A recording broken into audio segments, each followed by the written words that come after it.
45 वर्षों तक ये जगह मेरे पिताजी का रहा है। और चिराग पासवान ने ये कहते हुए ये कहा कि जो लोग मुझसे पूछ रहे हैं कि मैंने जमुई से यात्रा की शुरुआत क्यों नहीं की, उसका जवाब सिर्फ इतना है कि मैं अपने पिता के कर्मभूमि में आकर उनकी गोद में बैठकर यहां से आशीर्वाद लेना चाहता था। नमस्कार, मेरा नाम प्रशांत राय है और कल का दिन बिहार की राजनीति के लिहाज से बेहद खास रहा। एक तरफ पशुपति पारस लोजपा के जो राष्ट्रीय अध्यक्ष उनके हिसाब से बन चुके हैं, उन्होंने रामविलास पासवान को याद करते हुए रोया और साहब ने कहा कि रामविलास पासवान की बनाई हुई पार्टी को उनके बेटे खराब कर रहे थे, पार्टी के अंदर से लोकतंत्र समाप्त हो चुका था, इसीलिए मुझे ऐसा कदम उठाना पड़ा। पशुपति पारस ने यह भी कहा कि मुझे कोई पद नहीं चाहिए। पशुपति पारस ने यह भी कहा कि मुझे कोई पद की लालच नहीं है, लेकिन असलियत में यह है कि पार्टी के अंदर का लोकतंत्र अपने अहंकार से चिराग पासवान ने खत्म कर दिया था, इसीलिए मुझे सामने आकर पार्टी के मूल्यों को बचाने के लिए ऐसा कदम उठाना पड़ा।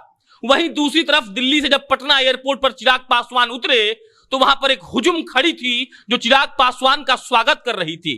चिराग पासवान ने कहा कि मेरे पिता के मरने के 9 महीने के बाद मेरे घर वालों ने मेरी मां और मेरे पीठ में खंजर घोंप दिया और अब मैं इस दुनिया में सिर्फ बिहार की जनता को अपना मानता हूं। चिराग पासवान जब पटना से हाजीपुर के सुल्तानपुर गांव में पहुंचे, जहां रामविलास पासवान की जयंती उन्होंने मनाई, तो उन्होंने साफ साफ कह दिया कि यहां गोद में बैठकर मैं जनता का आशीर्वाद लेने आया हूं, मुझे सिर्फ जनता पर भरोसा है। चिराग पासवान ने कहा कि रामविलास पासवान साहब ने जो पार्टी बनाई थी उसका असली वारिस मैं हूं और उसका असली नेता मैं हूं। हमारे रिपोर्टर वरुण झा ने जब चिराग पासवान से यह सवाल पूछा था कि पशुपति पारस भी दावा कर रहे हैं कि लोक जनशक्ति पार्टी उनकी है और आप भी यही दावा कर रहे हैं, तो चिराग पासवान ने बड़े शानदार तरीके से यह जवाब दिया कि आप जाकर चुनाव आयोग से पूछ लीजिए कि यह पार्टी किसकी है। वहीं दूसरी तरफ पशुपति पारस ने वहां पर मतलब लोजपा के ऑफिस में उनका रामविलास पासवान का जन्म जयंती मनाया और कहा कि रामविलास पासवान के देखे गए सपनों को हमारी पार्टी और मेरा नेतृत्व सिद्ध साबित करेगा। पशुपति पारस ने यह भी कहा कि रामविलास पासवान की बनाई गई पार्टी को उनके ही बेटे अपने अहंकार से बर्बाद कर रहे थे और इस पार्टी को बचाने के लिए मुझे ऐसा कदम उठाना पड़ा।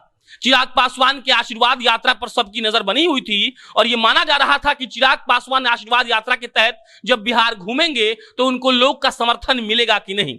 लेकिन अंततः जो कल पटना में हुआ, हाजीपुर में हुआ, वैशाली में हुआ, सुल्तानपुर गांव में हुआ, वो इबारत लिखेगा चिराग पासवान की इबारत, जहां चिराग पासवान अकेले इस बात का दमखम भर रहे हैं कि मेरे पिता ने जो पार्टी बनाई है उसका असली वारिस और हकदार मैं हूं और मैं इस पार्टी को आगे ले जाऊंगा। पूरा पटना पोस्टर से पटा पड़ा था, जहां बिहार फर्स्ट और बिहारी फर्स्ट लिखा हुआ था। रामविलास पासवान साहब की तस्वीर लगी हुई थी और यह लिखा हुआ था कि चिराग पासवान अगर बिहार के लोग उनको समर्थन देते हैं वो नया बिहार बनाएंगे। 45 वर्ष तक चिराग पासवान ने कहा कि 45 वर्ष तक मेरे पापा का कर्मभूमि ये रहा है और इसीलिए हम यहां आए हैं। जानकारी के लिए आप जान लीजिए कि चिराग पासवान जब सुल्तानपुर गांव पहुंचे तो वहां एक सभा हुई जिसकी अध्यक्षता लोजपा के नेता बिंदेश्वर पासवान ने की और संचालन शिव कुमार पासवान और पप्पू पासवान ने मिलकर की। वहीं चिराग पासवान के चाचा पशुपति पारस, जिन पर चिराग ये आरोप लगा रहे हैं कि उन्होंने धोखा दे दिया है, उन्होंने भी जयंती मनाई और ये कहा कि रामविलास पासवान साहब के देखे गए सपनों को हम पूरा कर रहे हैं। उन्होंने ये भी कहा कि मैं 8 बार विधायक और 4 बार मंत्री बन चुका हूं, इसीलिए मुझे कोई पद की लालच नहीं है, मैं बस इतना चाहता हूं कि लोक जनशक्ति पार्टी बनी रहे।